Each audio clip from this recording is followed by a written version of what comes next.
Look after my family, will you please, sir? We'll be waiting for you when you get back. Little older, a little wiser, but happy to see you. Do not go gentle into that good night. Old age should burn and rave at close of day. Rage, rage against the dying of the light. Though wise men at their end, no dark is right, because their words had forked no lightning, they do not go gentle into that good night. Rage, rage against the dying of the light.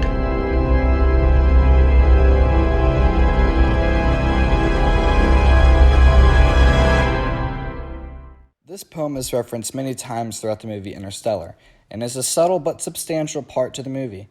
It is written about a boy struggling with his father's death. The quote also has a similar meaning to Interstellar's plot, which I'll explain. The movie Interstellar is directed by Christopher Nolan, and is the best and most factually correct science movie. Interstellar takes place on a future version of Earth where natural resources have declined and humanity is struggling to survive. While this is happening, NASA is hiding from society so that people can try to fix nature and save humanity from extinction. But NASA has already figured out that humanity and Earth cannot be saved, so they put together a mission. This mission is proposed by Professor Brand, a scientist and the director of the remains of NASA. The mission is to send a crew to space to travel through a wormhole that mysteriously opened up to find a planet capable of supporting life. This is important because they could possibly save humanity by moving to another planet. Now to the factual evidence. Let's start off with the first part of the story, the deterioration of natural resources. This is caused by a worldwide drought, which caused problems with farming and harvesting food. During this worldwide drought, there were dust storms, which spread the dust all over and which ended up killing a lot and soon to be all the plants if they weren't already killed by the lack of water.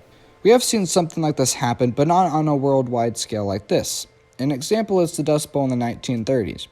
Which was resolved over time naturally. However, in this case, they couldn't wait for nature to restore itself. This caused panic and a problem that humans could not solve as a result of the lack of engineers because society had no need for them, because food was dying out, not electronics. Come on. You're a well-educated man, Coop, and a trained pilot. And an engineer. Okay, well, right now, we don't need more engineers. We didn't run out of television screens and planes. We ran out of food. The world needs farmers. Interstellar is also mostly factually correct about the way they use space travel. They start off launching a spacecraft to the Endurance that has been secretly built in space over the years for the original use of nuclear weapons, but was used for interstellar travel when the drought struck. It was constructed piece by piece in low Earth orbit and powered by 4 tokamak fusion reactors, solar cells, and fuel cells. It is driven by 12 hybrid variable impulse chemical/plasma engines.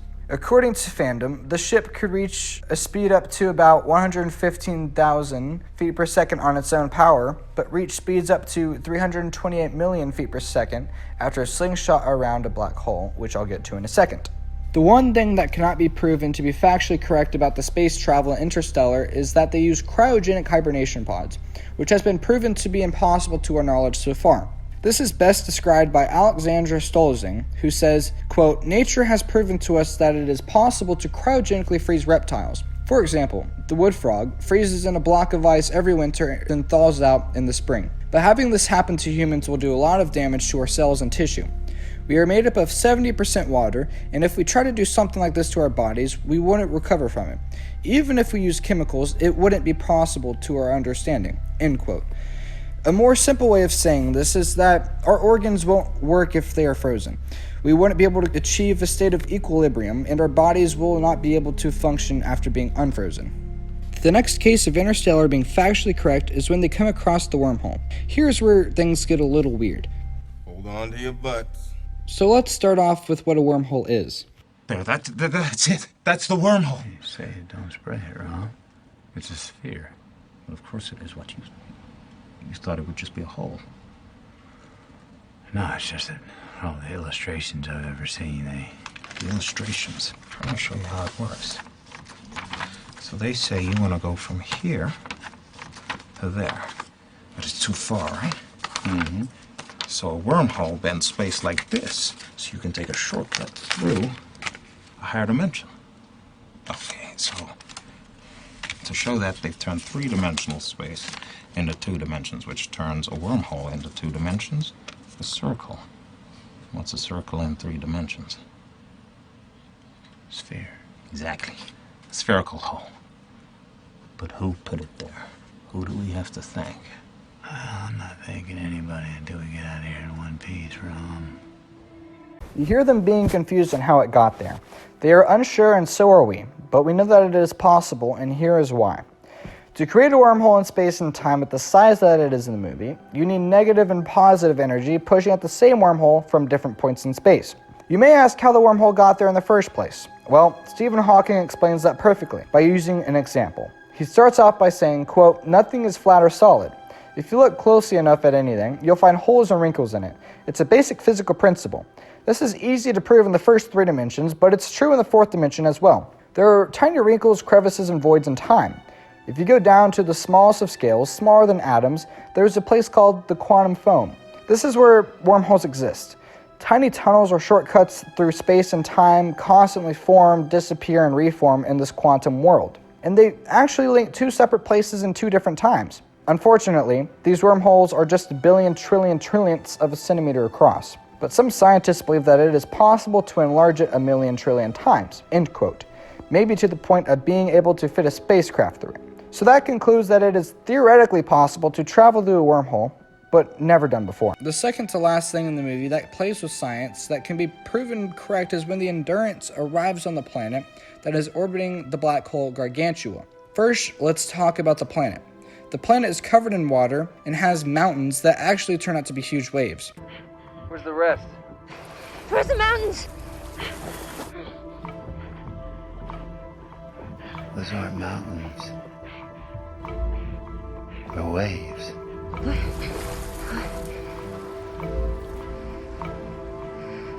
This planet is where the movie starts to play with gravity and time. The planet's gravity is a punishing 130% of Earth's gravity. Also, the time dilation on this planet due to the gravitational forces of Gargantua would be tantamount to the planet moving through empty space at roughly 99.9% the speed of light, which is about 670 million miles per hour. This is super fast, and the highest speed that we have ever been able to achieve and be able to measure is an amazing speed of roughly 669 million miles per hour in a particle accelerator, which is about 99.98% the max speed of the universe, or the speed of light, which is about 670,616,629 miles per hour. This makes it not possible, but expected to be done by a black hole due to its overwhelming gravitational pull. Putting both of the variables of speed and gravity affecting time into consideration, you can start to piece together that time will move slower to Cooper and his crew than to the people on Earth. This is due to relativity, which we need to understand before we can get into all the details of exactly how speed and gravity would affect time and if the movie would be correct. Relativity is somewhat of an easy theory to take in, and is best described in an example given by Professor Tamara in her paper titled Understanding Gravity. And she says, quote, "If you are in a closed room, on a ship sailing at a constant speed, and the ride is perfectly smooth, objects would behave as they would on land. There's no physical experiment you can conduct to tell whether you are moving or stationary, assuming you are not peeking out of a porthole. This is the core idea behind relativity, and it is the same reason why we don't feel our planet's movement around the sun, or our solar system's movement through the galaxy," end quote. This example can also relate to the fourth dimension as well. No matter what, time will feel normal to you once you are in the moment and from your perspective. Meanwhile, from a different perspective, it seems to either go faster or slower, depending on the speed and the amount of gravity that you are experiencing. That's relativity, folks. In Interstellar, you see an example of this very concept. 1 hour on the water planet that the Endurance landed on is 7 years on Earth. Using the variables of speed that the planet is moving at and the amount of gravity can help us prove that this part of the movie is correct. First, we need to understand that everything has a gravitational pull. Even us humans have gravitational pulls. They aren't noticeable at all due to our size and the Earth's overwhelming pull. First, let's see how gravity affects time. Let's look at a visual representation of how gravity affects time. As you can see, this guy drops a weight on spandex, and that makes a dent or pull in that one spot. And you see the spandex stretching, being pulled, and having a strain put on it. Then you see him put a larger, more heavy weight on it, and that makes a greater stretch in the spandex. Now think of the spandex as space and time, and the weight as a planet.